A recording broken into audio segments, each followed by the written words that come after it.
اعوذ باللہ من الشیطان الرجیم بسم اللہ الرحمن الرحیم وَإِذْ قَالَتْ أُمَّةٌ مِّنْهُمْ لِمَ تَعِظُونَ قَوْمًا اللَّهُ مُهْلِكُهُمْ أَوْ مُعَذِّبُهُمْ عَذَابًا شَدِيدًا قَالُوا مَعْذِرَةً إِلَىٰ رَبِّكُمْ وَلَعَلَّهُمْ يَتَّقُونَ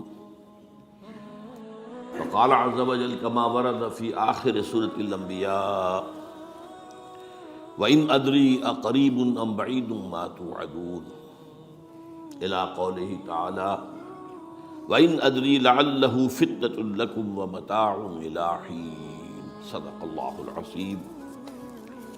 وعن سلمان الفارسی رضی اللہ تعالی عنہ قال قال رسول اللہ صلی اللہ علیہ وسلم لا يرد القضاء إلا الدعاء ولا يزيد في العمر إلا البر رواہ الامام الترمذی رحمہ اللہ۔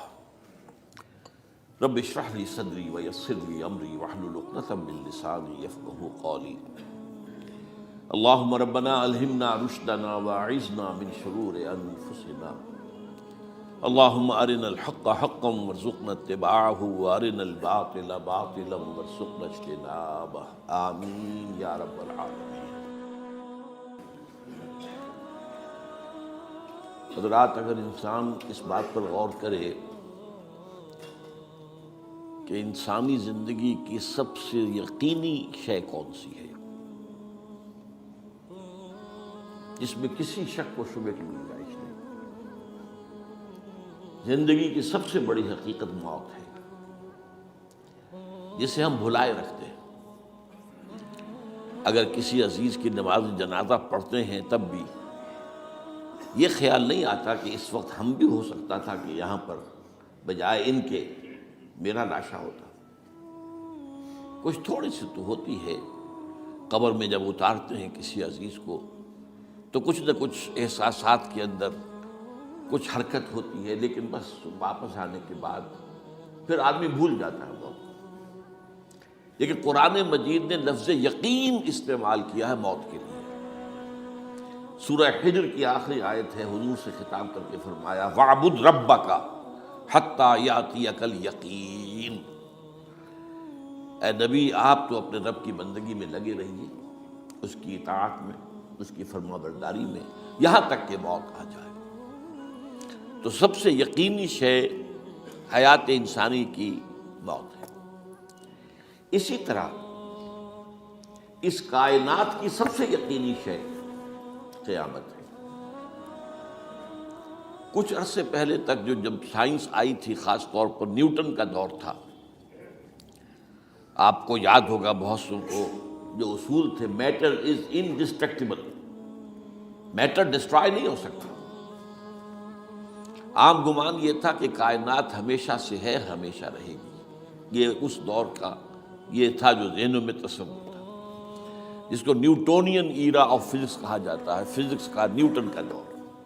اور ویسے وہ بابا آدم ہے، ماڈرن فزکس کا باپ جو ہے وہ اس میں کوئی شک نہیں، نیوٹن ہے۔ ڈاکٹر مائیکل ہارٹ کی کتاب کا کئی دفعہ تذکرہ میں نے کیا آپ سے کہ تاریخ انسانی کے 100 اشخاص چن لیے جنہوں نے تاریخ کے دھارے کو رخ موڑا، اور ان 100 میں پھر گریڈیشن قائم کی، a selection and gradation of the 100 most influential personalities of human history۔ Number 1 پر حضور کو لایا، نمبر 2 پر نیوٹن کو لایا۔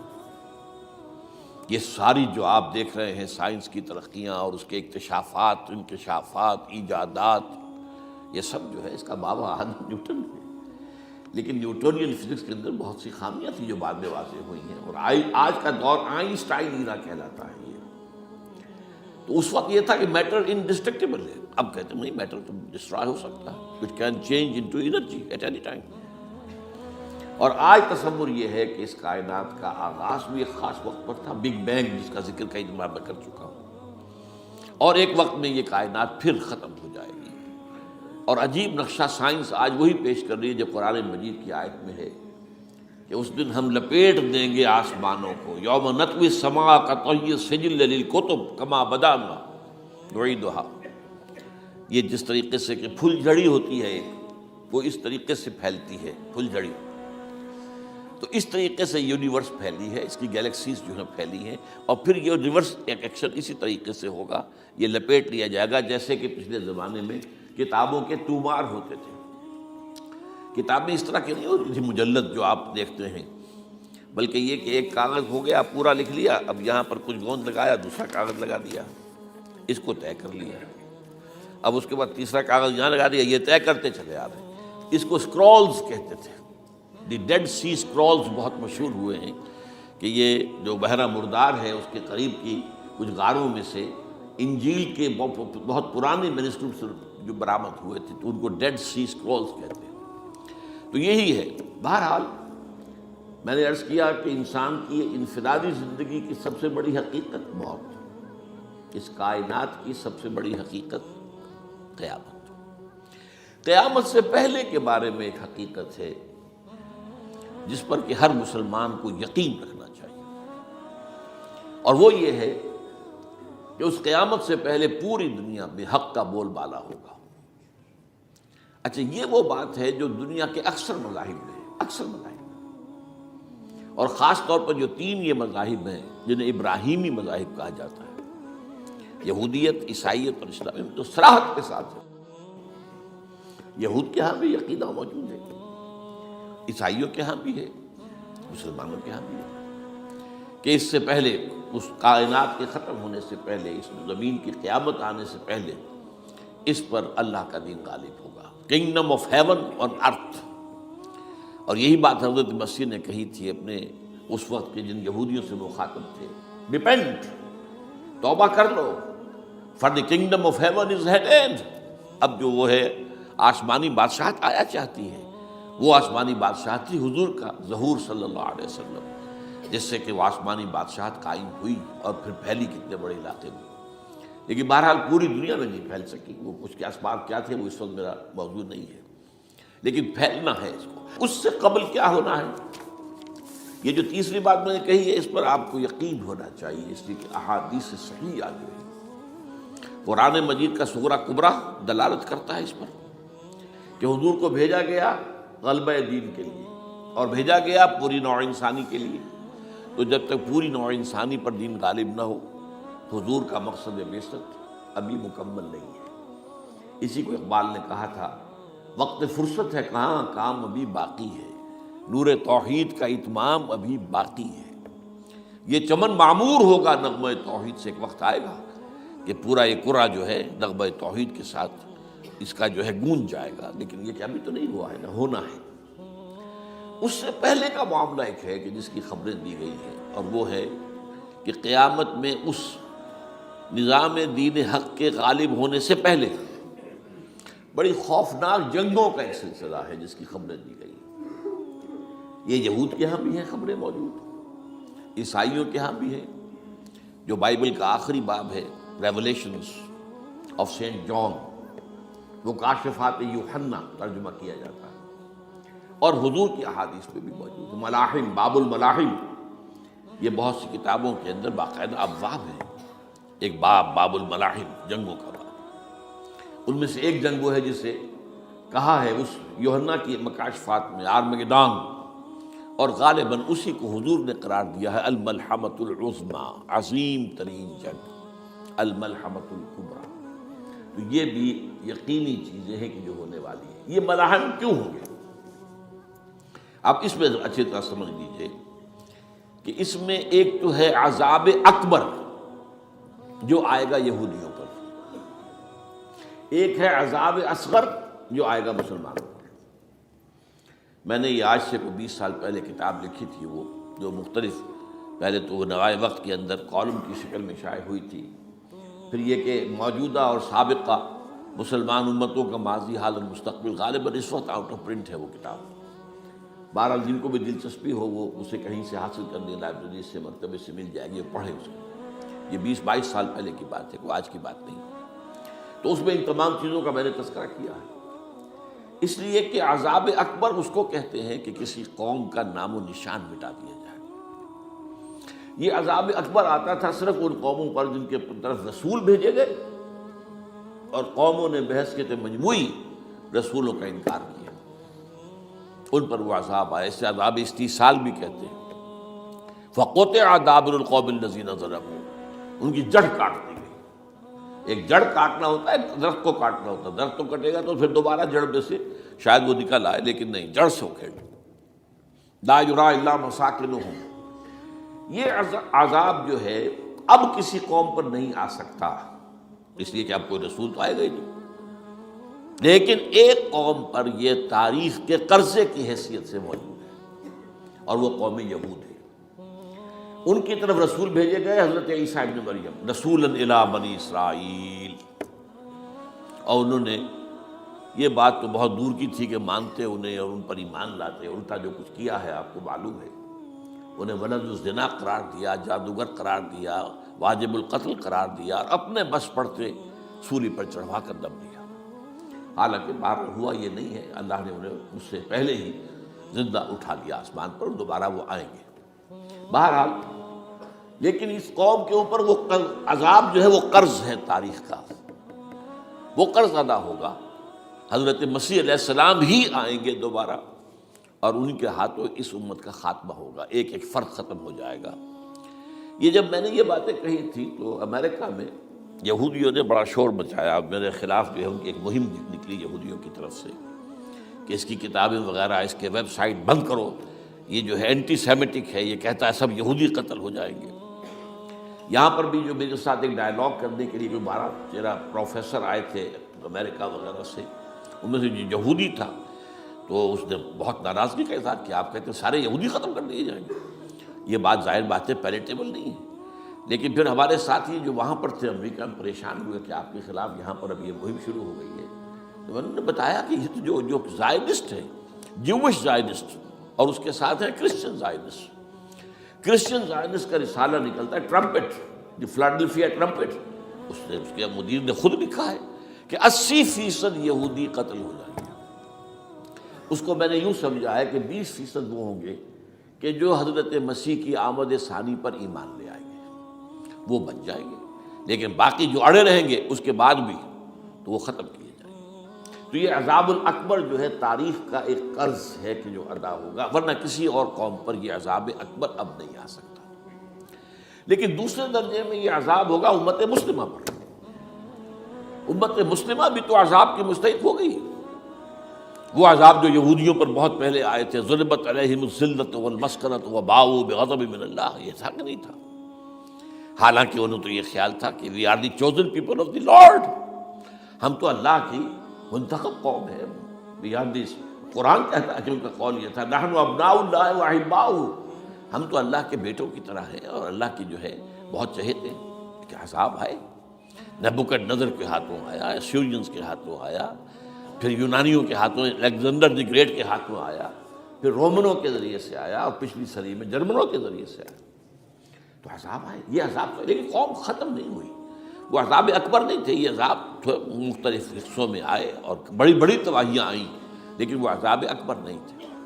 اسی طرح کے عذاب ہم پر بھی آئے، ہم پر کروسیڈرز آئے اور لاکھوں مسلمان قتل ہوئے۔ یروشلم ہمارے ہاتھ سے 88 برس تک نکلا رہا، اور اس پر عیسائیوں کا قبضہ رہا، ندیاں خون کی بہہ گئی مسلمانوں کی، اور پورا میڈیٹرینین کا ایریا جو ہے تقریباً قبضے میں رہا ہے عیسائیوں کے۔ پورا یورپ اس وقت آیا تھا۔ یہ جو کروسیڈ نا 250 برس تک وہ جاری رہے، waves after waves of the Crusaders coming and attacking and conquering the cities. یہ جتنی بھی فلسطین وغیرہ کا علاقہ ہے اس کے اندر بھی ان کا اثار ہے، اور شام کا علاقہ سارے۔ پھر آپ کو معلوم ہے ہمارے اوپر عذاب اس سے بھی بڑا، اس سے کئی گنا بڑا آیا تاتاریوں کے ہاتھوں، کروڑوں کے قریب انسان جو ہے مسلمان قتل ہوئے۔ پھر اس کے بعد آپ کو معلوم ہے کہ پھر یہ یورپین کولونیلزم آ گیا، جیسے ان پر آئے تھے یونانی اور پھر رومی اور اب پھر جرمن، ہم پر آئے انگریز آئے، کہیں ولندیزی آئے، کہیں ڈچ آئے، کہیں ہسپانوی آئے، کہیں اطالوی آئے، کہیں اسپینیئرز آئے، اور پورا کا پورا عالم اسلام ان کے زیر نگین آیا کہ نہیں آیا؟ دی کلونیل ایرا جسے آپ کہتے ہیں۔ تو وہ عذاب ابھی اس امت کے اوپر اور باقی ہے، ایک قرض ہے، اور وہ کیا ہے؟ یہ کلونیل ایرا جب ختم ہوا ہے، ہم آزاد ہونے شروع ہوئے، اب یہ ہمارے لیے ایک امتحان کا مرحلہ تھا بہت بڑا۔ آزاد ہو کر تم کیا کرتے ہو؟ پہلے تو ہم کہہ سکتے ہیں کیا کریں، ہمارے اوپر تو ہم تو مجبور ہیں، ہمیں غلام بنا لیا انگریزوں نے آ کر، ہمیں فرانسیسیوں نے غلام بنا لیا، ہمیں اطالویوں نے غلام بنا لیا، ان کی طاقت کے آگے ہم بے بس ہیں، لاچار ہیں. ٹھیک ہے، لیکن اب آزادی دے کر فَيَنظُرَ كَيْفَ تَعْمَلُونَ، اب تمہیں آزادیاں دے کر پھر اللہ دیکھے گا تم کرتے کیا کیا ہم نے. جو مسلمان قوم ملک آزاد ہوا اس نے یا تو اپنا قبلہ بنایا واشنگٹن کو یا بنایا ماسکو کو، کسی نے قرآن کو اپنا امام نہیں بنایا.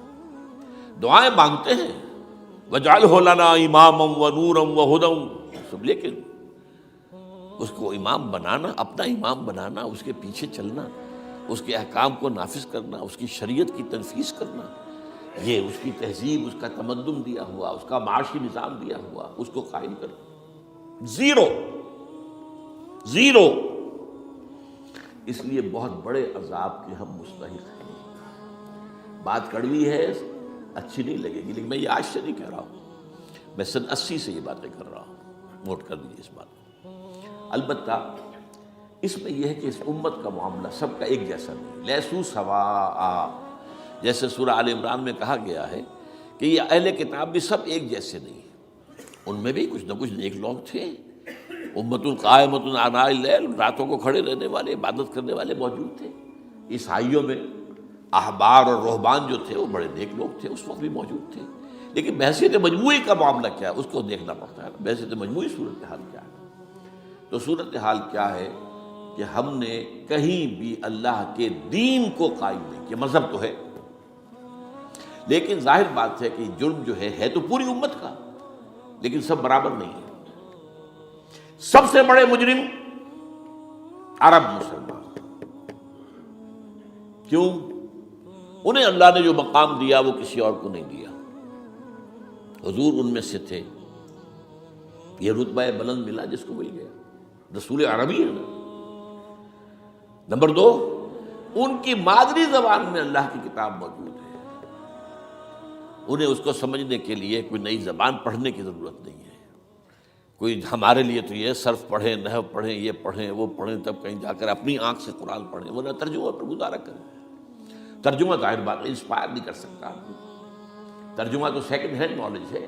جب آپ ترجمہ پڑھ رہے ہیں تو گویا کہ آپ اس مترجم کی آنکھ سے پڑھ رہے ہیں، اپنی آنکھ سے تو نہیں پڑھ رہے. لہٰذا یہ سب سے بڑا عذاب تو ان پر آنا ہے. وہ جو میں بیان کر چکا ہوں گریٹر اسرائیل کے قیام کا معاملہ کیا ہے، تباہی تو انہی ملکوں پر آئے گی نا.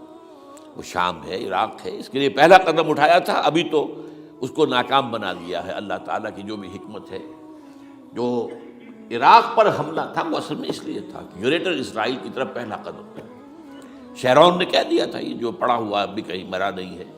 اس نے کہا تھا جیسے ہی یہ صدام کی حکومت ختم ہوئی ہے، اس کے مجسمے گرائے گئے ہیں، کہ ان قریب عراق پر ہمارا قبضہ ہو. یہ اصل میں تھا اس گریٹر اسرائیل کی طرف پہلا قدم. لیکن بہرحال ہونا نقشے جو اب آ رہے ہیں دنیا میں اب تو بہت عام ہو گیا. 1906 سے 2006 سے چھپا ہوا نقشہ ہے وہ، اور ہمارے اخبارات میں اس کا آدھا ابھی آیا ہے. باقی آدھا تو دیا ہی نہیں گیا ہے. باقی آدھا ہے مڈل ایسٹ سے متعلق. وہاں جو نئی تقسیم ہونی ہے، عراق کے 3 حصے ہونے ہیں. ایک حصہ کردستان کے ساتھ مل جائے گا، وہ گریٹر کردستان، ایران کا کردستان، عراق کا کردستان، ترکی کا کردستان ملا کر ایک کردستان. جیسے ہمارے ہاں پاکستان کا بلوچستان، افغانستان کا بلوچستان اور ایران کا بلوچستان ملا کر گریٹر بلوچستان بنے گا. یہ ممکن نقشہ، یہ نقشہ تو اس میں دیا گیا ہے جو اب اخبارات میں چھپے. وہ اگلا حصہ جو ہے وہ میں آپ کو بتا رہا ہوں. اور جو سعودی عرب کے ٹکڑے ہوں گے کہ ایک چھوٹی سی ریاست بنا دی جائے گی مکہ مدینہ شہروں کے اوپر مشتمل. یہ ویٹیکان ہوگا، جیسے ویٹیکان سٹی ہے روم کے اندر، یہ عیسائیوں کا ایک بڑا مرکز ہے. تو ایک چھوٹی سی حکومت اسے کہتے ہیں، علیحدہ ہے. وہاں عالمی حکومت کا قبضہ نہیں ہے، وہاں پہ ان کی اپنی حکومت ہے، پوپ کی حکومت ہے.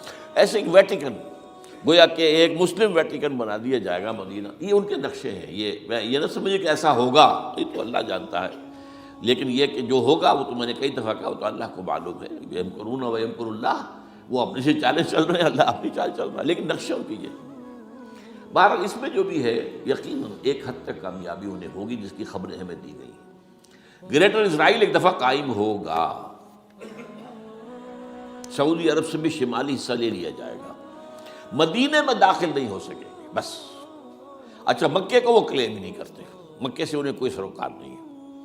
لیکن یہ کہ مدینے کو وہ کہتے ہیں یہ ہمارا ہے، ہمیں یہاں سے نکالا گیا تھا، اور وہاں لیکن حدیث میں ہے کہ مدینے میں داخل نہیں ہو سکے گا دجال اور اس کی جو فوج ہے، لیکن باقی شام، عراق، فلسطین، لبنان اور ترکی کا جنوبی حصہ اور مصر میں جو ہے یہ سینائی پیننسلا کے ساتھ ساتھ سارا، وہ اس پر تو رو رہے ہیں ابھی تک یہودی کہ کیوں واپس کر دیا سینائی پیننسلا، 1967 وار میں ہم نے جیتا تھا اسے، بعد میں وہ اسحاق ریبن اور یاسر عرفات کے درمیان دوستی کروائی تھی کلنٹن نے، جس کے نتیجے میں وہ واپس آیا ہے، لیکن یہ کہ وہ واپس لے گئے، اور اس کے علاوہ جو فرٹائل علاقہ ہے نائل کے ڈیلٹا کا وہ بھی ان کی شامل ہے۔ تو اس ظاہر بات ہے جب یہ ہوگا تو بڑی تباہی آئے گی، اس میں تو کوئی شک ہی نہیں۔ تو سب سے بڑی تباہی مسلمانان عرب پہ آئے گی، اور کیوں ہوگی؟ مستحق ہیں اس کے، انہوں نے اس کے باوجود کہ قرآن ان کی اپنی زبان میں ہے، انہوں نے اس قرآن کو اپنا امام نہیں بنایا۔ نمبر 2 پر میں ہمیشہ کہتا رہا ہوں کہ جو مسلمانان عجم، اگر فرض کیجئے کہ 140 کروڑ مسلمان اس دنیا میں ہیں تو 30 کروڑ کے قریب جو ہیں وہ عرب ہیں، باقی 110 کروڑ جو ہیں، 1 ارب سے زیادہ تو غیر عرب مسلمان ہیں۔ ان میں سب سے بڑے مجرم جو ہے وہ ہم مسلمانان پاکستان، ہم نے ایک تقسیم کرائی اسلام کے نام پر، ہم نے کہا کہ ہم اسلام کا نظام قائم کریں گے، اور اللہ نے ہمیں معجزے کے طور پر ملک عطا کر دیا پاکستان۔ اب قمری حساب سے 63 برس گزر چکے ہیں، جو آپ 61 کہتے ہیں، اگر قمری حساب رکھیں 63 برس ہو چکے، کہاں ہے وہ اسلام؟ لہذا مستحق۔ لیکن اب اس میں یہ ضرور ہے کہ ابھی پاکستان کے معاملے کو میں سمجھتا ہوں کہ ہینگنگ ان دی بیلنس والا معاملہ ہے، ابھی نہیں کہہ سکتے۔ اللہ تعالیٰ شاید کوئی توفیق دے دے، کوئی معجزہ ہو جائے، کیونکہ میرا تو یقین یہ ہے کہ یہ قائم بھی معجزے سے ہوا ہے، جس پر میں نے تفسیراً کتاب میں لکھا ہوا ہے اپنی استحکام پاکستان، اور اب کوئی دوبارہ معجزہ ہو سکتا ہے، اور وہ معجزہ کیا ہوگا کہ پوری قوم میں توبہ کی ایک کیفیت پیدا ہو جائے، اللہ کے کرنے سے ہو سکتی ہے۔ تمام انسانوں کے دل جو ہے اللہ کی 2 انگلیوں کے مابین ہے، حضور نے ہمیں خبر دی ہے، جدھر چاہتا ہے پھر دیتا، تو کوئی عجب نہیں کہ ایسا ہو جائے۔ بہرحال اس اعتبار سے میں آپ سے عرض کر رہا ہوں کہ یہ پاکستان کے بارے میں نے جو آپ کو 2 آیتیں سنائی ہیں سورہ انبیاء کی، اس آخر کے حصے میں آئی ہیں سورہ انبیاء میں، وَإِنْ أَدْرِي أَقَرِيبٌ أَمْ بَعِيدٌ مَا تُوعَدُونَ۔ دیکھو لوگوں، مجھے یہ معلوم نہیں ہے کہ جس عذاب خداوندی کا تم سے وعدہ کیا جا رہا ہے وہ قریب آ گیا یا دور ہے۔ یہ حضور سے کہا جا رہا ہے، قل، آپ یہ کہہ دیجیے، إِنْ أَدْرِي أَقَرِيبٌ أَمْ بَعِيدٌ مَا تُوعَدُونَ۔ ساتھ ہی یہ بھی فرمایا وَإِنْ أَدْرِي لَعَلَّهُ فِتْنَةٌ لَكُمْ وَمَتَاعٌ إِلَىٰ حِينٍ، اور مجھے نہیں معلوم، ہو سکتا ہے کہ یہ تمہارے لیے ایک فتنہ بن کر معاملہ آ گیا ہو اور ابھی تمہیں اور مہلت دے دی جائے۔ اس حوالے سے ہم نہیں کہہ سکتے، اب آپ کو معلوم ہے میں تفصیل سے بیان کر چکا ہوں جس طریقے سے مجموعی طور پر پاکستان میں گھیراؤ کیا گیا ہے، اور جس طریقے سے یہ جتنا نیو کونز کا اور کرسچن اور جو جیوش زائنسٹ ہیں، اور اب ان کے اندر اضافہ کیجیے ہندو زائنسٹ کا، اب یہ جس طریقے سے گھیرے کے اندر لے رہے ہیں پاکستان، جس طرح بھارت کی فوج افغانستان میں بھی آ رہی ہے، اس نے اپنے کتنے قونصل خانے کھولے ہوئے ہیں افغانستان میں، کس لیے؟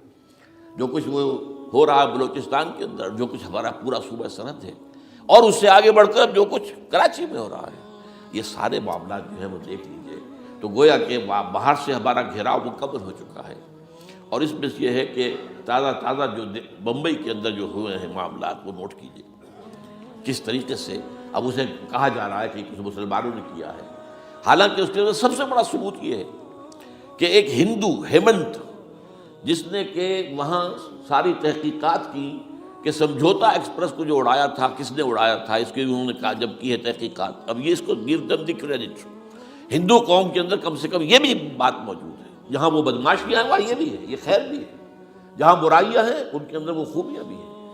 ان کا ایک کمیشن ہے، اس نے صاف ایک ہندو کو، اور ہندو بھی سرونگ کرنل کہا یہ ہے ماسٹر مائنڈ، اس نے کروایا، اور وہ گرفتار ہوا، serving kernel of Bharat army.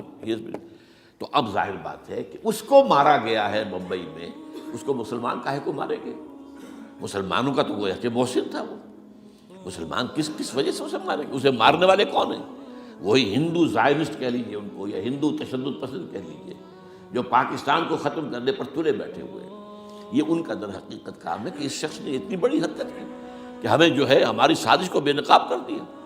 تو اصل میں لیکن یہ سب کچھ جو ہو رہا ہے وقتی طور پر تو بہت زیادہ طوفان اور جوش آیا تھا، معلوم ہوتا تھا کہ شاید 9/11 والا معاملہ جو تھا نیو یارک کا، اس کے نتیجے میں جو ایک دم امریکہ جو ہے نکلا ہے غصے کے اندر، اور پوری قوم اس کی کھڑی ہو گئی اور پوری دنیا جمع ہو گئی افغانستان پر حملے کے لیے، شاید ایسا معاملہ ہو جائے. لیکن نہیں، اللہ کا شکر ہے کہ یہ معاملہ جو ہے ان ادری لعلہ فتنۃ لکم ومتاع الی حین. ابھی کل کی جو تازہ ترین رپورٹ ہے وہ یہ ہے کہ اوباما کو بریفنگ دی گئی ہے کہ پاکستان کے جو نیوکلیئر بامز ہیں وہ ولنریبل ہیں، اور ان کے اندر اندیشہ ہے کہ وہ جو ہے شدت پسندوں کے ہاتھ میں نہ پڑ جائیں. اس کو کوئی نہ کوئی بہانہ انہوں نے بنانا ہے. یہ جو میں آپ سے عرض کر چکا ہوں، کچھ ہمارے لوگوں کو یہ امیدیں ہو گئی تھی براک اوباما کے آنے سے. یہ میں نے پھر اس کے بعد ایک مضمون میں پڑھا ہے، آپ کے لیے بھی نئی بات ہوگی. براک کا لفظ جو ہے اس میں یہ بھی اسلامی ہے، یہ برکت سے ہے، اس لیے کہ اس کا باپ جو ہے وہ سواحلی علاقے کا، سواحلی زبان جو ہے، کینیا کا ساحلی علاقہ جو ہے وہ سواحلی زبان جو ہے اس میں عربی کی بڑی آمیزش ہے، کیونکہ وہ تو بہت قریب ہے نا، عرب سے کتنا فاصلہ ہے، وہ درمیان میں وہ ریڈ سی ہے، بڑا چھوٹا سا سمندر ہے، تو سواحلی زبان میں عربی اثرات ہیں. تو یہ برکت والی بات، جیسے ہم کہتے ہیں کسی کا نام برکت حسین، برکت علی، تو یہ وہ ہے بارک برکت والا، براک حسین اور پھر حسین کا نام. تو اس سے بڑی توقعات ہو گئی تھی، لیکن نظر یہ آ رہا ہے کہ جو بش کا ایجنڈا تھا، اس لیے کہ اصل میں اس کی پالیسی بنانے والے میں آپ کو بتا چکا ہوں کوئی ایک فرد نہیں ہوتا وہاں تو پورے ادارے ہیں، بڑے بڑے تھنک ٹینکس ہیں. اور یہ ثابت ہو گیا ہے کہ اس اوباما نے آتے ہی سب سے زیادہ کٹر جو زائدست تھا امریکہ کے اندر، جس کا نام ہی اسرائیل ہے، اسرائیل رحم، جو ہے اسرائیل رحم ایمانویل، اس کو اپنا بنایا chief of the white house staff. اور یہ وہ شخص ہوتا ہے کہ جو گویا کہ جس کے گھیرے میں ہوتا ہے صدر امریکہ کا. صدر سے کون مل سکتا ہے یہی فیصلہ کرے گا، کون نہیں مل سکتا یہ فیصلہ کرے گا، کون سی رپورٹ صدر تک جائے گی یہ فیصلہ کرے گا، کون سی رپورٹ روک لی جائے گی یہ فیصلہ کرے گا. تو گویا کہ صدر کے کان بھی ہو، صدر کی آنکھ بھی ہو، لہذا صدر جو ہے اس کے تو اوپر اس کا گھیرا ہوتا ہے. اور اس سے بھی آگے بڑھ کر نوٹ کیجیے، میں نے آپ کو پہلے بتایا بھی تھا، ساؤتھ ایشیا کے لیے اس نے اپنا ایڈوائزر بنایا ہے ایک ہندو کو. اس کا نام ہے سونال شاہ. اور یہ جو ہندوؤں کی ایک تنظیم ہے، جو انتہائی جو ایکسٹریمسٹ ہندو ہیں، وشوا ہندو پریشد، یہ وشوا سری پرشانت ہے جس کا اسٹوڈنٹ ونگ ہے بجرنگ دل کا. یاد ساؤتھ ایشیا سے مراد بھارت اور پاکستان، اس کے معاملات میں اس کا ایڈوائزر جو ہے سونال شاہ ہے. تو حالات جو ہے اس اعتبار سے انتہائی یوں سمجھیے کہ خطرناک. اور دوسری طرف اندرون معاملہ کیا ہے؟ سائنس کی دو اصطلاحات آپ نے سنی ہوگی، centrifugal forces, centripetal forces. Centrifugal وہ ہوتی ہے کہ جو مرکز سے توڑنے والی ہوتی ہے، بھاگتا ہے ہر ایک مرکز کو چھوڑ کر، یہ سینٹریفیوگل فورسز. سینٹریپیٹل وہ ہوتی ہیں جو مرکز کی طرف لانے والی ہو، جو ایک مرکز کے گرد لوگوں کو جمع کرے. تو مرکز گریز اور مرکز کی طرف رخ کرنے والی. ہمارے پاس سینٹریپیٹل فورس صرف ایک ہے، وہ اسلام ہے، اور وہ ہے نہیں. ہر چند کہیں کہ ہے، نہیں ہے. کہاں ہے نظام؟ کہاں ہے؟ مذہب تو ہے، مذہب تو انڈیا میں بھی ہے، مذہب امریکہ میں بھی ہے، مذہب کی تو کوئی کمی نہیں ہے. فاسٹسٹ گروئنگ ریلیجن میں نے بارہا کہا ہے دنیا میں مانا جا رہا ہے کہ اسلام، لیکن مذہب دین نہیں. حضور بھیجے گئے تھے دین کو غالب کرنے کے لیے.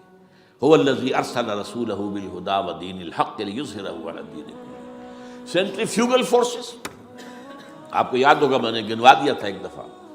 آپ کا نارتھ پول کیا ہے؟ NWFP. وہاں حکومت اس نے کن کی ہے؟ وہ اسفند یار ولی، جس کا دادا، جس نے پاکستان میں دفن ہونا گوارا نہیں کیا، جن کا پختہ موقف یہ ہے. اس کے باپ کا بھی ولی خاں کا یہ تھا کہ انگریز نے بنایا ہے پاکستانی، انگریز کا بنایا ہوا ہے، یہ انگریزی سازش کے نتیجے میں وجود میں ہے. And they believe in that. اور اس کے ساتھ مولانا فضل الرحمان ہیں جن کے والد مرحوم نے یہ کہا تھا کہ اللہ کا شکر ہے ہم پاکستان کے بنانے کے گناہ میں شامل نہیں تھے. یہ ہیں اس وقت وہاں کی فورسز. اور جنوب میں نہ معلوم کب سے ان کا نقشہ بن رہا ہے، جب سے یہ MQM قائم ہوئی تھی. مہاجر قومی موومنٹ تھی، بعد میں انہوں نے اپنا رنگ بدلا ہے، کچھ تبدیل کیا ہے، لیکن یہ کہ اصل میں تو وہی ہے. گرگٹ رنگ بدل رہے تو اس کی فطرت تو نہیں بدلتی، ہے تو وہی اردو اسپیکنگ. اور اب جو ہنگامے ہو رہے ہیں وہ پختون اور اردو اسپیکنگ کے درمیان ہنگامے ہو رہے ہیں، اور زیادہ پٹھانوں کو مارا جا رہا ہے، ان کی دکانیں جلائی جا رہی ہیں. یہ بسیں وسیں جتنی جلتی ہیں وہ اس لیے کہ زیادہ تر ٹرانسپورٹ جو ہے وہاں پر وہ پختونوں کے ہاتھ میں. یہ وزیری وغیرہ لوگ جو ہے محسود ہیں، یہ لوگ ہیں وہاں پر جو ہے اکثر و بیشتر بہت سے مساجد کے اندر آپ کو جو امام ملیں گے وہ پٹھان ملیں گے، جو پہرے دار ملیں گے وہ پٹھان ملیں گے، بہت بڑی تعداد ہے. لیکن یہ کہ اس کے اوپر وہاں پر فساد شروع ہو گیا. اب بلوچستان کا معاملہ سب کو معلوم ہے. تو اندرونی طور پر جو سینٹریپیٹل فورس ہو سکتی تھی اس کو ہم نے کیا نہیں مضبوط، کمزور سے کمزور تک کرتے چلے گئے. اور اب جو کچھ ہو رہا ہے، اب مضامین آ رہے ہیں، آئلی قوانین میں تبدیلیاں کیوں کی جا رہی ہیں. یہ جو کانفرنس ہوئی تھی جو یو این او کے اندر، بیجنگ +5 کانفرنس، جو بات اس میں طے ہو اس میں یہ تھا طلاق کے معاملے میں مرد اور عورت کو بالکل برابر کر دیا جائے. اب وہی کر رہے ہیں آپ. یہ سفاری آئی کائے کے لیے؟ جیسے مرد طلاق دے سکتا ہے عورت بھی طلاق دے سکتی ہے. اسلام میں یہ نہیں ہے. اسلام میں یہ ہے کہ عورت طلاق لے سکتی ہے، دے نہیں سکتی. وہ لے گی یا تو شوہر سے خود کہے بھائی تم مجھے آزاد کر دو، تم نے مجھے مہر دیا تھا میں واپس کرتی ہوں، یا یہ آدھا لے لو، یا یہ ہے کہ وہ اپنے بڑوں سے، بزرگوں سے اور اس کے بڑوں بزرگوں کو بیچ میں ڈالیں، یا عدالت میں جائے. عدالت اگر کو قائل کر دے گی کہ عدالت کے واقعی اس کے معاملات ان کے صحیح اب نہیں نبھ سکتے، وہ سیپریٹ کر دیں گے. وہ ایک ہے خلا لی جا سکتی ہے، طلاق دی نہیں جا سکتی. یہ فرق رکھا گیا. اسلام میں مرد اور عورت اسینشلی برابر ہیں. As human beings they are equal. کوئی فرق نہیں، کوئی اونچا نہیں، کوئی نیچا نہیں. جو بھی انسان کے اندر شرف انسانیت ہے، اشرف المخلوقات ہونے کا جو مقام حاصل ہے، وہ مرد کو بھی عورت کو بھی ہے. ان میں کوئی فرق نہیں. لیکن جب ایک مرد اور ایک عورت مل کر ایک خاندان کی بنیاد ڈالتے ہیں، اب وہ برابر نہیں ہے. الرجال قوامون علی النساء. کوئی بھی انسٹیٹیوشن ہو اس میں دو برابر کے سربراہ نہیں ہو سکتے. دونوں کا اختیار ایک جیسا ہو تو کیسے چلے گی گاڑی؟ چل ہی نہیں سکتی. آپ ڈائریکٹر جو ہے 100 بنا لیں، مینیجنگ ڈائریکٹر ایک ہوگا، ظاہر بات ہے دو تو نہیں ہو سکتے. لہذا انسٹیٹیوشن فیملی کے لیے اسلام نے جو نظام دیا ہے، یہی طلاق کا معاملہ ہے، وراثت کا معاملہ ہے. عورت کے ذمے کچھ اور کام لگائے ہیں، مردوں کے ذمے کچھ اور کام لگائے ہیں. مرد ذمہ دار ہے، کفیل ہے، لہذا وراثت میں والد کی طرف سے اسے 2 حصہ ملتا ہے. لڑکی کی کوئی ذمہ داری ہے ہی نہیں. وہ تو بلکہ شادی بھی ہوگی تو شوہر سے مہر لے گی، لڑکا شادی کرے گا تو مہر دے گا. تو یہ تمام چیزیں جو ہے آرٹیکولیٹڈ ہیں، یہ ایک دوسرے کے ساتھ منطقی طور پر جڑی ہوئی ہیں، اور وہ جو ہے تباہ کرنے کر تلے ہوئے ہیں ہمارے خاندانی نظام کو. عورت اور مرد کو برابر کر دیا جائے. یہ سارا، اور اس سے پہلے جو آیا تھا معاملہ وہ بھی تقریباً یہ ہے کہ زنا کے معاملے سے جو خوف ہو سکتا تھا عورت کو وہ ختم ہو جائے. اس لیے کہ عورت کا معاملہ کیا ہے، اگر زنا سے حمل رہ گیا تو اس کا ثبوت تو آ گیا، کوئی اور گواہ ہے یا نہیں ہے، یہ حمل کہاں سے لائی ہو تم؟ ٹھیک ہے، طے کیا کر دیا. پرچہ بھی درج نہیں ہو سکتا اس کا جب تک کہ 4 چشمدید گواہ جا کر کسی مجسٹریٹ کے سامنے گواہی نہ دیں کہ ہم نے اپنی آنکھوں سے دیکھا ہے، تب پرچہ درج ہوگا. تحقیق اس کے بعد ہوگی. یہ کہاں ہوگا؟ اس کا مطلب ہے وہ خوف ختم جو خوف ہو سکتا تھا، جو عورت کو روکتا ہے. ایک تو یہ کہ ہمارے ہاں وہ جو بھی آبادی کا معاملہ تھا اور یہ جو برتھ کنٹرول کے معاملے نے آ کر خوف ختم کیے تھے، اور اس کی باقاعدہ جو ہے امریکہ میں، یورپ میں تعلیم دی جاتی ہے. ٹین ایجرز کو اسکولوں کے اندر سکھایا جاتا ہے کہ تم جو چاہو کرو، لیکن یہ کہ یہ ذرا یہ احتیاط کرو. بس اللہ اللہ خیر سمجھ. وہی اسی رنگ پر ہماری تہذیب کو لے جانا چاہتے ہیں. اب یہ دونوں نقشے ایسے ہیں کہ جس کے نتیجے میں، جیسا کہ میں نے عرض کیا، محسوس ایسا ہوتا ہے. یہ میں ابھی کہہ رہا ہوں، میں یقین سے نہیں کہہ سکتا. وَإِنْ أَدْرِي لَعَلَّهُ فِتْنَةٌ لَكُمْ وَمَتَاعٌ إِلَىٰ حِينٍ. ہو سکتا ہے، ہوپنگ اگینسٹ ہوپ، ہو سکتا ہے کوئی معجزہ آ جائے اللہ تعالیٰ کی طرف سے. جیسے کہ پہلے معجزہ آیا تھا تو خدایا آن کرم بارے دیگر کن ہے، اللہ دوبارہ بھی معجزہ دکھا، اور ان تمام سختیوں سے، ان تمام سے ہمیں گزار کر اس کا امکان موجود ہے. امکان کو میں نفی نہیں کر سکتا، اس لیے کہ اللہ کی قدرت ہے. یخرج الحی من المیت، مردے سے زندہ کو برآمد کرتا ہے. ایک قوم مر چکی ہو، اس میں سے ایک زندہ قوم برآمد ہو جائے. جیسا کہ میں نے پچھلے سال جو تحریک چلی تھی، جو وکلا کی، تو میں نے کہا تھا کہ مجھے یہ گمان ہوا کہ میں یہ سمجھ بیٹھا تھا کہ یہ قوم بالکل مر چکی ہے، لیکن نہیں، جان ہے۔ یہ میں اس سے پہلے یہ جملہ کہا کرتا تھا، it's no use whipping the dead horse, لیکن میں نے کہا نہیں، جان ہے اس میں۔ ہمارے ہاں کا پڑھا لکھا طبقہ، تعلیم یافتہ لوگ، انہوں نے جو سختیاں جھیلی ہیں، جس طریقے سے کہ مصائب برداشت کر کے انہوں نے اس تحریک کو برقرار رکھا ہے، اب تک رکھا ہوا ہے، یہ بہت بڑا کارنامہ ہے، اور اس سے معلوم ہوتا ہے، اس سے کچھ نہ کچھ امید کی کوئی کرن پھوٹتی نظر آتی ہے۔ لیکن باقی جو لوگ کہتے ہیں کہ نہیں بس یہ تو بنا ہے اللہ کے حکم سے اور قائم رہے گا، ان سے میں کہا کرتا ہوں کہ وہ اللہ کی سنت سے واقف نہیں ہے۔ اللہ کی سنت سزا کی بھی تو ہے نا۔ اللہ تعالیٰ رسی دراز کرتا ہے، ایک دم کھینچ بھی لیتا ہے، یہ بھی اللہ کی سنت ہے۔ مہلت دیتا ہے، پھر ایک دم جو ہے ایک وقت کے اوپر آ کر فیصلہ بھی کر دیتا ہے۔ تو عجب نہیں، ڈرتے رہنا چاہیے، کچھ پتہ نہیں۔ ما غرک بربک الکریم، یہ قرآن مجید میں یہ مضمون کئی بار آیا ہے کہ لوگوں کو بعض اوقات شیطان جو ہے یہ دھوکہ، اللہ بڑا کریم ہے، بڑا غفور ہے، بڑا رحم کرنے والا ہے۔ بھائی وہ کریم ہے، غفور ہے، لیکن منتقم بھی ہے۔ انا من المجرمین منتقمون، ہم ان مجرموں سے انتقام لے کر رہیں گے۔ وہ تو منتقم بھی تو ہے، وہ سزا بھی تو دیتا ہے۔ اس نے جہنم جو ہے یہ کوئی ڈیکوریشن پیس کے طور پر تو نہیں بنائی ہے، کس لیے بنائی ہے؟ وہ تو ہم نے فیصلہ کیا ہے، لَأَمْلَأَنَّ جَهَنَّمَ مِنَ الْجِنَّةِ وَالنَّاسِ أَجْمَعِينَ، یہ میں نے طے کیا ہوا ہے۔ تو اللہ تعالیٰ جو ہے سزا بھی دیتا ہے، تو اللہ تعالیٰ ہمیں اس سے بچائے۔ بہرحال ہو سکتا ہے کہ اس کے بعد بھی اللہ تعالیٰ ہمیں اور مہلت دے دے، اور اس مہلت کے لیے اس کرنے کا کام کیا ہے؟ کرنے کا کام یہ ہوگا دعا اور توبہ۔ پہلے توبہ کی جائے پھر دعا، ورنہ دعا قبول نہیں ہوتی۔ پہلا کام توبہ ہے۔ یا ایھا الذین آمنوا توبوا الی اللہ توبۃ نصوحا، اے اہل ایمان اللہ کی جناب میں توبہ کرو، خالص توبہ۔ کیا مطلب ہے؟ اپنی زندگیوں میں سے شریعت کے خلاف، ویسے بھی اخلاقیات کے خلاف، جھوٹ، دغا، فریب، دھوکہ، غبن، سب کو ختم کرو۔ سود، بے پردگی، عریانی، فحاشی، ختم کرو۔ طے کر لو کہ کوئی شخص شریعت کے خلاف اور اخلاقیات کے خلاف، صرف شریعت نہیں، ایک بنیادی انسانی اخلاقیات ہوتی ہیں، اس کے سارے تقاضے پورے کر لیں جو ہمارے یہاں ختم ہو چکے ہیں۔ میں نے جیسا کہ بارہا کہا ہے کہ اس وقت دنیا کی سب سے بڑی منافق ترین قوم جو ہے مسلمانان پاکستان ہے۔ جھوٹ اور وعدہ خلافی، اور اس کے ساتھ جو ہے وہ غبن کا معاملہ جتنا ہمارے ہاں ہے، آپ پوری دنیا میں آپ کو کہیں نہیں۔ تو اس لیے پہلے توبہ کی جائے اور پھر دعا کی جائے۔ اسی لیے میں نے آپ کو حدیث سنائی کہ اللہ کے فیصلے کو بھی کبھی کبھی دعا جو ہے لوٹا دیتی ہے، لیکن وہ دعا کب ہو؟ جب آپ نے اللہ کے ساتھ اپنا معاملہ صحیح کر لیا ہو۔ فرمایا حضور نے، جو میں نے ترمذی کی روایت آپ کو سنائی، لا يرد القضاء الا الدعاء، اللہ کا فیصلہ بھی کبھی کبھی اللہ تعالیٰ کسی فیصلے کو مؤخر کر دیتا ہے۔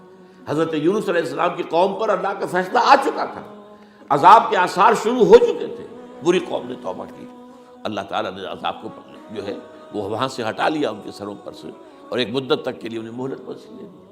تو اس کے لیے تو یہ ہے کہ توبہ کی جائے اور دعا کی جائے، اور اس میں یہ ہے کہ اس توبہ کا ایک حصہ لازماً یہ ہونا چاہیے کہ ہم طے کر لیں کہ اللہ اب مجھے اپنی بہترین توانائیاں، اپنی قوتیں، صلاحیتیں، وسائل خرچ کرنے ہیں اور تیرے دین کو قائم کرنے کے لیے۔ اس کے لیے کسی نہ کسی جماعت کے اندر، جس کو بھی آدمی سمجھے کہ ہاں یہ بہترین جماعت ہے، یہ صحیح ترین جماعت ہے، یہ واقعی اسلام کو قائم کرنے کے لیے کام کر رہے ہیں، اور واقعی اس طریقے سے کر رہے ہیں جس طریقے سے وہ ہو سکتا ہے، اگر آپ اس پر، لیکن لازم سمجھیں لا اسلام الا بالجماعہ، کوئی اسلام نہیں ہے جماعت کے بغیر۔ یہ حضرت عمر رضی اللہ تعالیٰ عنہ قول ہے، اور حضور کی حدیثیں تو میں نے بارہا آپ کو سنائی ہیں۔ انی آمرکم بخمس اللہ امرنی بہن بالجماعت والسمع والطاعت والہجرۃ والجہاد فی سبیل اللہ، میں تمہیں 5 باتوں کا حکم دے رہا ہوں، اور یہ 5 باتیں وہ ہیں جن کا اللہ نے مجھے حکم دیا ہے، جماعت، سمع و طاعت اور جہاد و ہجرت، یہ 5 باتیں۔ تو اس لیے توبہ کے اندر یہ لازمی جز ہونا چاہیے کہ اب ان صلاتی و نسکی و محیای و مماتی للہ رب العالمین، یہ فیصلہ کر لیجئے۔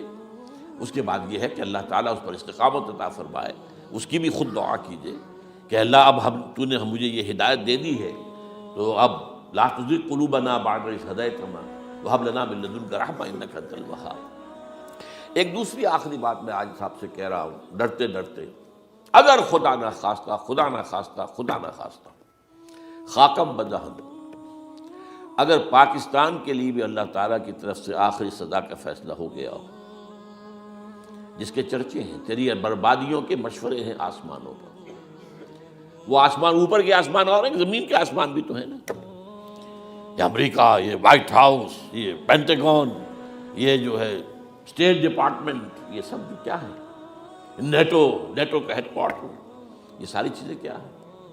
تو تیری بربادیوں کے مشورے ہیں آسمانوں میں، اور اس کے لیے خبریں وہ دیتے آ رہے ہیں۔ بہت سے لوگ کہتے ہیں یہ خام خواہ کے ہیں ان کے، یہ ہمارا صرف بھی ہماری بددلی پیدا کرنے کے لیے نہیں، لیکن یہ کہ جو کچھ انہوں نے نقشے بنائے تھے وہ نقشے تو پورے ہوتے چلے آئے۔ 1897 میں یہودیوں نے جو فیصلے کیے تھے، 20 برس کے بعد بالفور ڈیکلریشن کی شکل میں وہ فیصلہ آ گیا، یہودیوں کو فلسطین میں آبادی کا حق دے دیا گیا، Balfour declaration 1917، only 20 years later۔ اس کے 20 سال بعد 48 میں اسرائیل قائم ہو گیا۔ کوئی تصور کر سکتا تھا پچھلی صدی کے اندر یہودیوں کی حکومت قائم ہو جائے گی دنیا میں؟ کہیں امکان کوئی نہیں تھا۔ پوری دنیا میں پھر ادھر ادھر پھیلے ہوئے منتشر، جسے وہ ڈائسپورا کہتے ہیں، اور یورپ میں تو شدید نفرت تھی ان سے، لیکن یہ کہ جس طرح انہوں نے رفتہ رفتہ وہاں پر قدم جمائے ہیں، جس طرح ان کو اپنے قابو میں لیا ہے، جس طرح ان میں مذہبی تقسیم پیدا کی ہے، کیتھولکس کی اور پروٹیسٹنٹس کو اعلی کار بنایا ہے، سیکولرزم اور اس کے بعد سود پر مبنی معیشت کا نظام وہاں نافذ کیا ہے، بینک کا نظام قائم کیا ہے، ای بنوک، ای فکر چالاک یہودیوں کا قائم کرنا ہے یہ بینک کا نظام، اور سب سے پہلا بینک انہوں نے انگلینڈ میں قائم کیا تھا۔ تو ان کی جو باتیں ہیں وہ تو پوری ہو رہی نظر آ رہی ہیں، ان کے نقشے جو ہیں ان کے سامنے آ رہے ہیں ہمارے۔ تو اس حوالے سے ہو سکتا ہے خاکم بدہن، اگر خدا نہ خواستہ یہ لکیر ختم ہو جائے، تب بھی ظاہر بات ہے زمین تو کوئی ختم نہیں ہو جائے گی، اللہ کی زمین ہے۔ کیا پاکستان نہ بنتا تو ہمارے ذمے نہیں تھا کہ اللہ کے دین کو دنیا میں قائم کرنے کی جد و جہد کرتے؟ وہ تو بحیثیت مسلمان ہمارا فرض ہے۔ کیا حضور اکثریت میں تھے عرب میں؟ وہ تو اقلیت میں بھی نہیں تھے، ایک آدمی تھا اللہ کا بندہ کھڑا ہوا ہے، جو جنہوں نے ایک مرتبہ حضور کی بات سنی ہے اور جا کر کہا ہے اپنی قوم، یا قومنا اجیبوا داعی اللہ، اے ہماری قوم کے لوگوں، اس اللہ کی طرف دعوت دینے والے کی پکار کو سنو، لبیک کہو۔ تو کوئی عجب نہیں، یہ جو اقبال نے الفاظ کہے ہیں، تو نہ مٹ جائے گا ایران کے مٹ جانے سے، نشہ میں کو تعلق نہیں پیمانے سے، اور ہے عیاں فتنہ تاتار کے افسانے سے، پاسباں مل گئے کعبے کو صنم خانے سے۔ تاتاریوں کے ہاتھوں کروڑوں مسلمان قتل ہوئے، اور پھر وہی تاتاری مسلمان ہو گئے۔ امت مسلمہ کی قیادت ان تاتاریوں کے ہاتھ میں آ گئی، عربوں سے لے کر ان تتولوا یستبدل قوما غیرکم، جو بات سورہ محمد میں کہہ دی گئی تھی بالکل آغاز میں، اگر اے عربوں تمہیں جو مقام ہم نے دیا ہے، اپنا رسول تم میں سے بھیجا، بعث فی الامیین رسولا منہم، تمہاری زبان میں اپنی کتاب نازل کی، جو تمہیں جو مشن سونپا ہے، اگر تم نے اسے پیٹھ دکھا دی تمہیں ہٹائیں گے، کسی اور قوم کو لے آئیں گے۔ اور یہ 13ویں صدی عیسوی میں ہو گیا۔ 1258 میں آخری خلیفہ بنو عباس کا اسے محل سے نکالا ہے مستعصم باللہ کو، اور ایک جانور کی کھال میں لپیٹ کر ڈال دیا ہے گلی میں، اور گھوڑے دوڑا دیے اس کے اوپر۔ یہ آخری چراغ گل ہوا ہے بنو عباس کا، جس پر کہا تھا سعدی نے، آسمارا حق بود بر خوب بارد بر زمین بر زوال ملک مستعصم امیر المومنین۔ مستعصم باللہ نام تھا آخری خلیفہ کا، اس کی حکومت کے زوال پر آسمان سے خون بھی برسے تو اس کا حق ہے آسمان کو کہ خون کی بارش کرے۔ تو یہ چیزیں ہیں جو کہ نوٹ کرنے کی ہیں۔ اگر خدا نہ خواستہ ایسا ہو جائے تو ظاہر بات ہے کہ اسلام پھر بھی زندہ رہے گا۔ ہم مر سکتے ہیں، اسلام نہیں مرے گا، اسلام کو تو رہنا ہے۔ جیسا کہ حضور نے فرمایا کہ میں آخری رسول ہوں، تم آخری امت ہو، وہ تو یہ ہے، البتہ یہ ہے ہو سکتا ہے ہم سے یہ قیادت چھین کر کسی اور کو دے دی جائے، اور کوئی عجب نہیں کہ ہندوؤں سے ہمیں پٹوا کر ہندوؤں کے ہاتھ میں دے دی جائے۔ تاریخ کی میں مثال دے رہا ہوں، ہے یہاں فتنہ تاتار کے افسانے سے، پاسباں مل گئے کعبے کو صنم خانے سے۔ آخر ہندوستان میں 20 کروڑ مسلمان ہے کہ نہیں، بلکہ زیادہ ہے۔ آپ سوچئے اس ہندوستان کی سرزمین سے شیخ احمد دیدات پیدا ہوا تھا، جس نے پوری دنیا میں عیسائیوں کو جو ہے وہ مناظروں میں شکست دی۔ اسی ہندوستان سے آج ذاکر نائک کھڑا ہوا، پوری دنیا میں ڈنکا بجا رہا ہے، عیسائیت کے خلاف، یہودیت کے خلاف، ہندو مت کے خلاف، ان کی کتابوں سے، ان کے ویدوں سے، ان کے تمام جو اسکرپچرز ہیں ان کے حوالے سے ثابت کر رہا تمہارا دین غلط ہے۔ تمہارے ہاں تو محمد کی بشارتیں موجود ہیں، دیکھو یہ ہے، یہ کتابیں ہیں، یہ پڑھی۔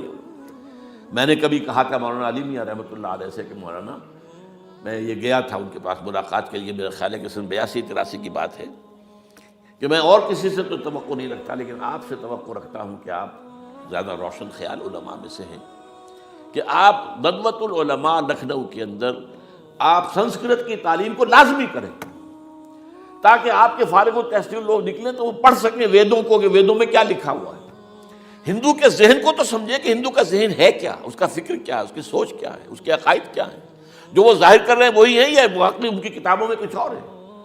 آج ہمارا بھی ظاہر بات ہے کہ آج اسلام جو ہے، کوئی تازیوں کے جلوسوں سے کوئی اسلام کو پہچانے، یا جو پیروں کے مقبروں کے اوپر جو ہے صوفیہ کے جو عرس ہو رہے ہیں اس کے حوالے سے اسلام کو پہچانے گا، تو کیا وہ صحیح اسلام کو پہچانے گا؟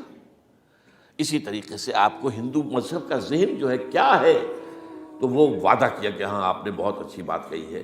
2 سال کے بعد میری ملاقات وہاں ہوئی ایک کانفرنس میں، وہ بھی مضبوط ہے، میں بھی تھا شکاگو میں۔ میں نے پوچھا مولانا وہ آپ نے کیا؟ کہ میں تو بھول ہی گیا۔ یہ ہمارے علماء کا اصل میں معیار ہے، نئی بات کو جو ہے کوئی قبول کرنا ان کے لیے اتنا آسان نہیں۔ آج ذاکر نائک کر رہا ہے، ڈٹ کر رہا ہے، ان کے اسکرپچر سے، ان کے حوالوں سے، اپنشد سے، اور تمام جو ان کے جو ہیں ویدوں سے، تو یہ کام جو ہو رہا ہے۔ اسی طریقے سے یہ بھی بات میں آپ کو بتا دوں کہ میرے دورہ ترجمہ قرآن کی جس قدر پذیرائی بھارت میں ہو رہی ہے، پاکستان میں نہیں ہے۔ پاکستان میں تو میرے چینلز بند کر دیے گئے، مجھ پر بہت سے چینلز جو ہیں ان کا دروازہ بند ہے، پی ٹی وی میں تو میرا داخلہ ہی حرام ہے، اور باقی سب نے بند کر دیا گیا۔ ایک جو ہے ہمارے ہاں ایک مائنورٹی کمیونٹی ہے، وہ اتنی زوردار ہے، اور ظاہر بات ہے نیوسنس ویلیو اگر زیادہ ہے تو وہی چیز دنیا میں چلتی ہے۔ آپ کو معلوم ہے بند کرا دیا انہوں نے کچھ عرصے کے لیے، ذاکر کا پروگرام بھی ممبئی میں بند کرا دیا تھا، لیکن وہاں تو کھل گیا، اس لیے کہ کم سے کم ذاکر نے پچھلے دنوں کہا ہے ایک کانگریس ایک اپنے اجلاس کے اندر، اور یہ عجیب بات ہے، اس سے پہلے اس نے کبھی کوئی سیاسی بات نہیں کی، لیکن اس نے یہ بات کہی ہے کہ پہلے تو کہا جاتا تھا ہندوستان میں کہ مسلمان تعلیم حاصل نہیں کرتے، جاہل ہیں، اس لیے پیچھے رہ جاتے ہیں، اور آج جب مسلمان آگے آ گیا ہے تعلیم میں، تو اب آئی ٹی کے میدان میں دروازہ بند کر دیا گیا مسلمانوں کا۔ یہ اس نے کھل کر کہا ہے، بامبے کی اسٹیج پر کہا ہے، لیکن اس نے یہ کہا کہ جو کچھ بھی ہے ہندوستان میں، لیکن ایک بات ہے کہ ہندوستان کی عدلیہ صحیح جگہ پر قائم، اس کا مقام درست۔ آپ سوچئے ہمارے ہاں اس کا تصور ہے کہ اس طریقے کی انکوائری کمیٹی آئے اور اس طرح کھل کر اس کا جو ہے لوگوں کے سامنے اس کو بیان بھی کر دیا جائے۔ ہمارے ہاں تو کسی انکوائری کمیٹی کی رپورٹ آج تک سامنے آتی ہی نہیں، سب بند، کوئی کمیٹی جو بھی کچھ ہو جائے، اس کے بعد کسی کو پکڑنا، سرونگ کرنیل کو پکڑ لینا، تو عدلیہ قائم ہے۔ جیسے کہ کبھی چرچل نے کہا تھا جب بے انتہا تباہی ہو گئی تھی سیکنڈ ورلڈ وار میں، اور لوگ آئے کہ برباد ہو گئے، تباہ ہو گیا، یہ ہو گیا وہ، اس نے کہا یہ بتاؤ کہ برطانیہ میں عدالتیں کام کر رہی ہیں کہ ہاں، بس ٹھیک ہے، پھر یہ ملک قائم رہے گا۔ یہ معاملہ جو ہے بھارت کے اندر عدالتیں ہیں چل رہی ہیں، تو اس حوالے سے کوئی عجب نہیں، کوئی عجب نہیں۔ ہمیں اصل میں جیسا کہ میں نے کہا تھا کہ ہم وطن پرست نہیں ہیں، ہم زمین پرست نہیں ہیں، وندے ماترم یہ ہمارا ترانہ نہیں ہے، زمین کے پجاری نہیں ہیں، ہمیں پاکستان سے محبت ہے اور پاکستان کا دفاع کریں گے۔ اور بڑے عمدہ بات ہے کہ اس موقع پر جو ہے تمام ہماری جو اپوزیشن پارٹیز ہیں وہ جا کر جمع ہو گئی ہیں، آل پارٹیز کانفرنس کے اندر یکجہتی کا ثبوت دیا ہے۔ یہ اسلام کے لیے ہونا چاہیے، صرف ایک خطہ زمین کے لیے نہیں۔ اصل میں شے جو ہے ہمیں جو مقصود ہے وہ اسلام ہے۔ تو کوئی عجب نہیں ہے کہ جس طریقے سے پچھلے دنوں ہمارے یہ بہت اہم آدمی ہیں، آپ کو معلوم، سید قاسم محمود صاحب بے شمار کتابوں کے مصنف ہیں، یہ دلی گئے تھے اور اس سے آگے بھی گئے مختلف جو ہیں یو پی کے شہروں میں۔ انہوں نے واپس آ کر جو خط لکھا تھا، پھر ندائے خلافت میں شائع بھی کر دیا تھا کہ وہاں تک گلی کوچوں میں آپ کا نام گونج رہا ہے، اس درجے وہاں پر یہ درس قرآن کا معاملہ جو ہے۔ اور اگر آپ نے کبھی پیس ٹی وی پر وہ دیکھے ہوں میرے 10 لیکچر جو میں دے کر آیا تھا آج سے 4 سال پہلے، 15,000 افراد، اور یہ کہنے میں 15,000 نہیں ہے، ورنہ تو اسے 50,000 کا بھی کہا جا سکتا ہے میں کو، وہ تو گنتی اس لیے ہے کہ کرسیاں رکھی گئی تھی 15,000، اور ساری کرسیاں فل تھی اور بھی لوگ کھڑے ہوئے تھے، 15,000 پلس۔ کہیں پاکستان میں تو آج تک یہ بات نہیں ہوئی ہے، لیکن یہ کوئی عجب نہیں، قرآن مجید میں سورہ انعام میں نقشہ کھینچ دیا گیا ہے، حضور سے کہا گیا اے نبی آپ مایوس اور بددل نہ ہوں، اگر یہ مکے والے ہماری اس کتاب قرآن کی قدر نہیں کر رہے تو ہم نے ایک قوم کو تیار کر رکھا ہے جو اس کی ناشکری نہیں کریں گے، ناقدری نہیں کریں گے۔ ان یکفر بہا ہؤلاء، اگر یہ لوگ مکے والے آپ کی قوم اگر یہ کفران نعمت کرے گا قرآن کا تو ہم نے ایک اور قوم کو تیار کر رکھا ہے، وکلنا بہا قوما لیسوا بہا بکافرین، وہ اس کی ناقدری نہیں کریں گے۔ اب دیکھ لیجیے معجزہ کیا ہوا، مدینے میں تو حضور کا قدم مبارک بھی نہیں پہنچا اور وہاں انقلاب آ گیا۔ آپ کے دو ادنا خادم، ادنا شاگرد گئے ہیں، اور مصعب بن عمیر اور عبداللہ ابن ام مکتوم جو نابینا تھے رضی اللہ تعالیٰ عنہما، اور وہاں انقلاب آ گیا، دونوں قبیلے ایمان لے آئے، ساری ان کی جو ٹاپ کی لیڈرشپ تھی ایمان لے آئی، اور وہ یثرب جو ہے مدینۃ النبی بن گیا، وہ دارالہجرت بن گیا۔ تو کوئی عجب نہیں ہے، تو ہمیں تو چمٹے رہنا اسلام کے ساتھ اور اس کے لیے اپنی جد و جہد کو جاری رکھنا ہے، اور اس ملک کے اندر بھی ہر خیر کی بات کی ہم دعوت دیتے رہیں گے، مشورے دیتے رہیں گے۔ البتہ یہ ہے کہ لوگ کہہ سکتے ہیں کہ تم کس قوم کو، یہ تو ختم عذاب ہونے والا ہی ہے، بس کس کو ڈرا رہے ہو؟